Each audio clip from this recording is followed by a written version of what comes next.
యేసుక్రీస్తు నామంలో మీకు మంచి జరుగును గాక. నిబద్ధత కలిగినటువంటి క్రైస్తవ విశ్వాసిగా మీరు ఏ దేవాలయమునందైతే ఆరాధిస్తున్నారో అటు దేవాలయం పట్ల మనము 10 ధర్మాలను తప్పనిసరిగా నిర్వర్తింపబద్ధులమై ఉన్నాం. మొదటి ధర్మము, ప్రతి సబ్బాతు దినం అనగా ఆదివారం రోజున యావత్ కుటుంబము ఒకే దేవాలయమునందు ఆరాధించాలి.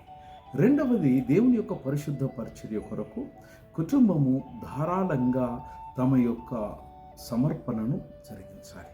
మూడవది, దేవుని యొక్క ప్రేమను చూయించడమును ఎటువంటి పక్షపాత వైఖరి అవలంబించకూడదు. దేవాలయములో ఏ రకమైనటువంటి తారతమ్య భేదభావాలు చూడడం నిషేధం.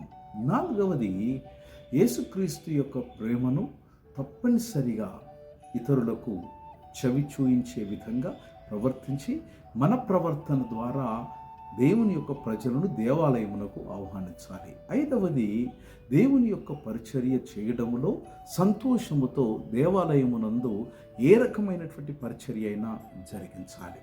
ఆరవది, యేసుక్రీస్తు ప్రభుల వారిని గూర్చినటువంటి సువర్తమానమును ఇతరులతో మనము అందించాలి. ఏడవది, దేవాలయంలో జరిగే అనేక రకములైన పరిచర్యలు, సండే స్కూల్ కానివ్వండి, యూత్ కానివ్వండి, ఉమెన్స్ కానివ్వండి, మెన్స్ కానివ్వండి, బైబిల్ స్టడీ కానివ్వండి, తప్పనిసరిగా మీరు హాజరు కావాలి.